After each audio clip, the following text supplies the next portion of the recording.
Hello everyone, welcome to Redline Diecast Calls. I'm going to do a quick little video here on the wheels and how I swap Redline bearings and caps, and then explain the difference between the two, and then look at some castings, Redline castings, that are straight through axles that you can't take the tires off unless you take the car apart. So over the years, I've learned a couple of tricks. I started in this hobby several years ago by actually taking the cars apart. I drill out the rivet, on a particular car, drill out the rivet, the car would come apart, and then I was able to see actually how Mattel engineered and manufactured the car.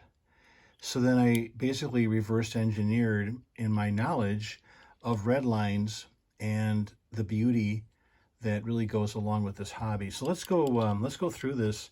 The first thing I'm going to do is what I call bearing wheels. And bearing wheels you can tell real easily by looking at the little, this little part right here. I'll take my little pointer, my little tool here. And you see this little white area right there, kind of like the white part by the inside of the tire. That shows that it has a axle with a plastic bearing that's held in and held onto the axle by a little, like the tip of a pin, if you will, a little head. And so the way that I remove the tires is I use a tool that has a little cutout. See, there's a couple different little tools on the market.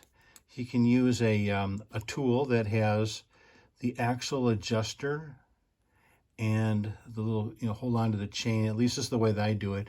But I prefer this one. I wanted to show you both of those.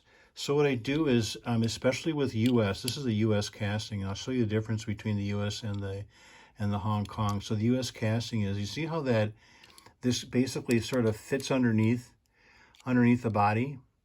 And then what I do is I start kind of wiggling it. I sort of wiggle that tire and see if I can remove it. And sure enough, with a little bit of force, not a lot of torque, you got to be careful, you can remove the wheel. This is a US wheel. Here's a US. I'll do one more for you. And if they're a little stiff, like sometimes cars will have sat for a long time. See, there's the bearing right inside there. This little white thing is actually inside there. See the bearing? I take this actually came from the Redline shop. That's why I ended up getting this one. Got a couple of tools there. They're online. I'm not promoting anyone in particular. But again, I sort of wedge it underneath and then just sort of torque a little bit back and forth, and presto magic, it comes off. There's a nice US medium right there. So that's what you end up with. And as I was describing it earlier, the on the end, on the tip, you see the tip right there? That's like the top of a pin, and that bearing won't move now. It'll stay in there. Now sometimes that'll rust off. Too much torque, especially with some of the Hong Kong castings, that little tip will be broken off. Believe me, I've been down that road before. Got to be careful with that stuff. And I'll describe to you in a second. So let's let this one go for a minute. I actually, I have a US spare. And basically the way that I put these on then is I just put it gently on the axle, on the bearing, sort of get it started. And then this little cutout, the little cutout right there, you put that right on the, in between the bearing and the actual body, the base. And then I just push it down. I push it down with my finger, yeah, sort of like a little bit of force. Push that wheel back on, and you're basically preventing yourself from pushing the axle too far in, because you have the tool and the little cutout there that folds into and holds onto the axle as you're pushing the tire onto the bearing. Here's the other side. Let's do that. So here is the US medium. I take the US medium and I kind of line it up, kind of hold it there by pushing in a little bit of force. There's the little cutout. Kind of wedge it in there where the axle is against the base, and then just push it. And there it is, Eureka. That's how I take apart an axle or take apart a wheel. I'll take a wheel off of a bearing style. That's a US. So that's the US version. The Hong Kong presents some challenges, at least in my experience. And the Hong Kong base has the 4 holes, of course. That's always a early easy sign it's a Hong Kong base or Hong Kong casting. Also, the bubbles or the glass are blue.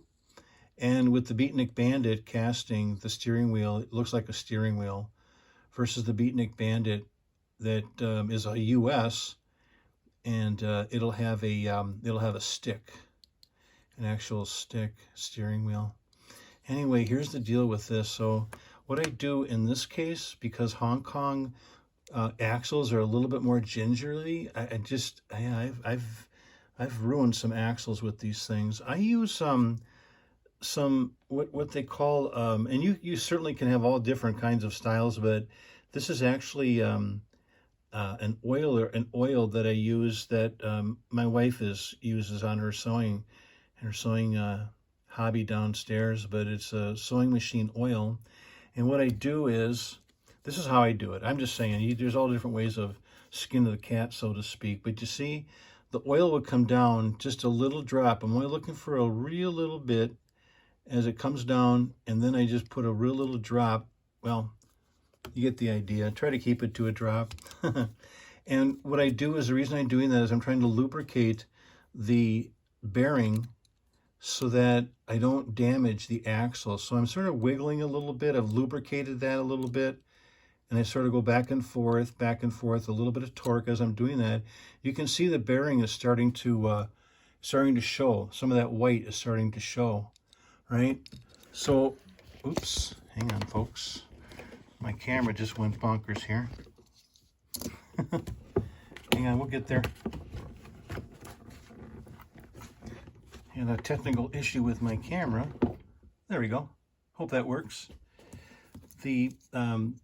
So that oil sort of worked its way in between the bearing and the wheel, so that when I'm torquing it back and forth, giving a little bit of torque, it actually sort of lubricates and allows it to, and you heard the snap, for it to come off.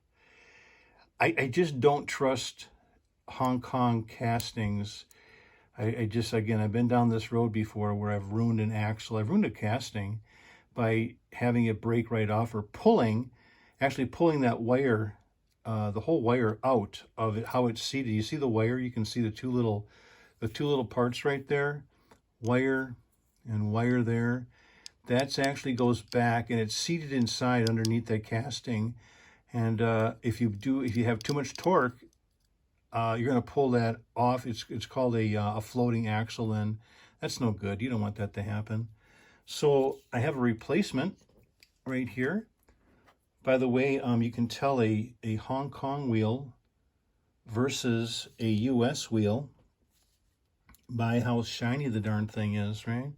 So I showed you the US wheel before on that GT70 that I had, and then you see that it's kind of a dull chrome. The Hong Kong wheels are a little more chromy, a little more chromy. So on a Beatnik Bandit, the rear wheels are actually mediums. So in this case, I took off a medium. I'm going to put a new medium on, and basically we're going to reverse what we did like with the Lola. I sort of get it started a little bit right there, right? And then I take the tool with the little cutout there. I wedge that in between the bearing and the base, and then use a little bit of push action. I just push the tire, and it snaps right in.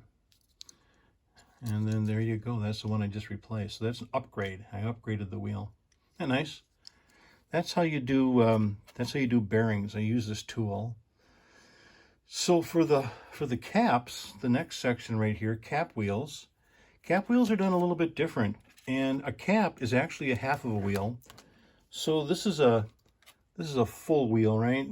Right here, a bearing is a full wheel. Here's a cap, and you can see that there's a big difference as far as the depth of these things.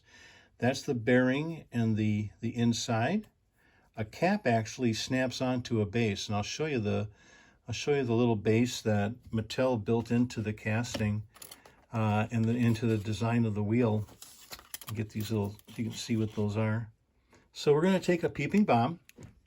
Here, a peeping bomb has this happens to be a U.S. casting, so it's a medium and a large and medium, and you can see the cap.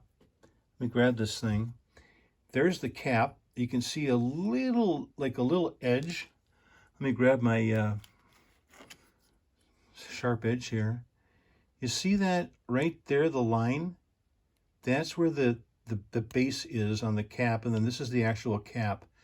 So I take a straight edge, very carefully, watch out for your fingers, and I sort of wedge it in between the cap on the outside and the actual wheel, and then I just snap away. I just kind of like turn the razor blade, and you saw the cap bounce off of there.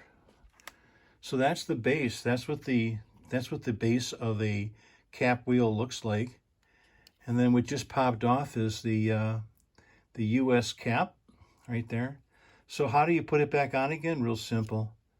You just take the looks like a little bit of residue on there of plastic. Okay. So I just sort of hold it on. See that the tool that we had in our hands before? This little part here, the little cutout, you go in between, just like you did before, and then listen, it snaps right back on. That's how you put a cap back on. Yeah, that's a US cap. A Hong Kong cap is basically the same thing, except again, a Hong Kong wheel is going to have a little bit more chrome, a little more shine to it, versus a US wheel. And we talked about that earlier. So let's do this one on the on this beautiful Ferrari. Ooh, I like that purple color too. Yeah, it's a nice car. Sometimes I'll wedge a I don't know, like a little something to kind of hold it down while I'm doing that. See how it's stuck in there now? How that razor blade is actually stuck in between the base, if you will, and the cap, and then I just turn it a little bit, just torque a little bit, and you saw that cap pop off of there. Same deal, right? There's your base. Here's the cap. I take my tool with the little cutout. I wedge that in between the actual axle, make a good solid connection, and then make sure you put a little pressure with the thumb onto the wheel, and then it snaps back in. And now it's done. So that's how you do the caps. And then the last thing on the little examples here is that the straight through axles are straight through. There's nothing you can do about it. If you get a Hot Wheels casting, and you have something like this where it's a straight through, you actually can see the axle through. There's a good example right there on the front medium on this Gremlin grinder. You can see the axle in between, right in the center there. Nothing you can do. You can't get these off. No, you're stuck. You know, if the chrome or the wheel has lost its chrome, you know, over the years of play, there's nothing you can do except for taking it apart. Take the casting apart by drilling out the axle or drilling out the rivets, and then starting over again. But thank goodness I have a fair collection of straight through axle cars that still show some nice chrome. Just showing a couple of them here, but you can see the difference, right? There's the hole in between that's holding on to the wheel. There's nothing you can do. There's no cap on there, nothing like that. It's certainly not a bearing. But that's a difference between the three different styles of wheels that you'll see out there in in Hot Wheels land. And so I thought this little video may be helpful to you. Again, I encourage you to buy some beaters or get some beaters. You know, go to a local die-cast show, or maybe have a buddy or someone, and you get your hands on a couple really cheap or donated cars. And that's what I did. I started out by taking the cars apart, as I mentioned earlier. I learned about the castings and how Mattel engineered the car to the perfection that it is today. And you learn by making mistakes, and that's why I'm pointing this out, so that you don't make the mistakes that I did. And there are some shortcuts that I've learned, but certainly I haven't covered all the bases. If there's something you have, or a little technique you learned over the years, do share that. Do subscribe and like to the channel. Share this video if you wouldn't mind. I'm trying to get the content out to as many enthusiasts as possible. And thank you for dropping by. Always a pleasure. Give the thumbs up and hit that subscribe button. All right, everybody. Diecast calls. Redline diecast calls. Yep. See you later. Bye, everybody.